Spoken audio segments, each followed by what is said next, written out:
My name is Kimber. I'm an artist from Perth but living in Sydney, and my work really is about the connection between memory and architecture. Well, I'm trained in painting, so my history is in painting, and I went to travel to Rome on a residency at the British Academy, and that was an amazing opportunity through the National Art School. And there I had an interest in architecture, but as a painter. And there I discovered fresco painting, which really is a fusion of art and architecture in the way that painting is literally alchemically fused with the substrate of architecture through the plaster. So going there, I sort of became more aware of the surface, the relief, the sculptural aspect of painting. And so with those sort of ideas in mind, I started to look at ways that sort of sculpture or surface and mould making can capture the memory of a place. So I went on a trip with my then fiancée to Manila, Quezon City in the Philippines. And it was a trip to sort of learn about her history and meet her family and to learn about her past.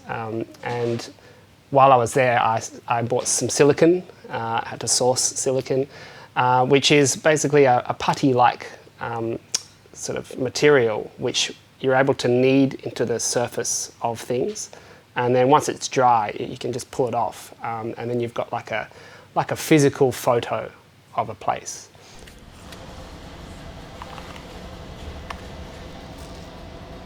So what's interesting, I guess, is that I know what this is under here, but somehow I'm about to see it in a new way.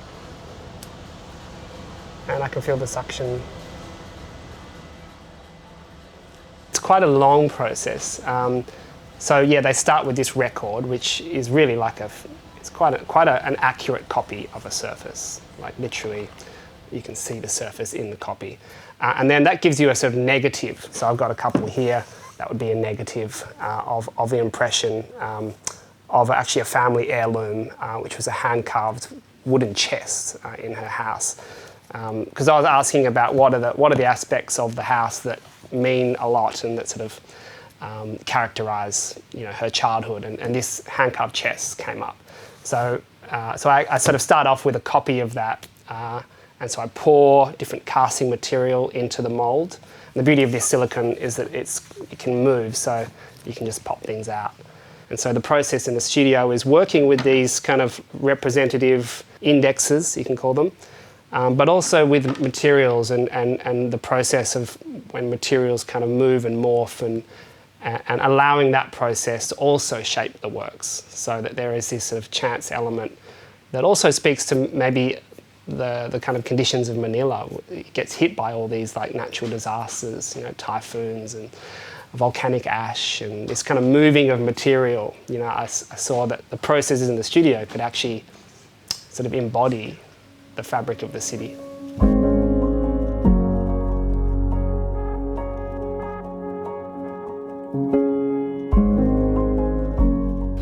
The curator, Annika, gave me this wall space, or said, this is a space we're thinking about putting the works. Perhaps there's a way to envision the works beyond just putting them straight on the wall like a painting would. And one of the big motifs, or the thing that I noticed when travelling to Quezon City, is these gates, which they're quite dominating. They're sort of gates that fit a car and also a person, and they really set a clear delineation between the street and then the inside of a domestic area. Like if you compare them to the white picket fence, in Australia, it's a bit blurry. You've got the curb, the council thing, and then you've got the front yard, and where does private and public begin and end? Whereas in Quezon, it's very clear, like this is public, and then you go through this gate, and as soon as you shut that gate, you're literally in the safety of a private environment. And so this big gate structure has a kind of clear geometry. So some bits are a door for a person and some bit open up for a car. So it's got this sort of grid. So I basically took elements of that grid structure, and in the way that the works are made, I reconfigured them into this gate for the MCA. And so one of the works, Husk, draft, I think it's called. The husk is actually a coconut husk. So, and you'll see that motif at the top of the work. So that is the kind of figurative element of a husk. I usually title like a descriptor word and then a verb. There was a cast of several different sort of motifs of her rooftop of her house that we took. And then once I put it in, I cast them into these materials, they started to sort of sway. When almost like quicksand, like you put it in there and then you pour the material and the fragment starts to kind of shift and sway.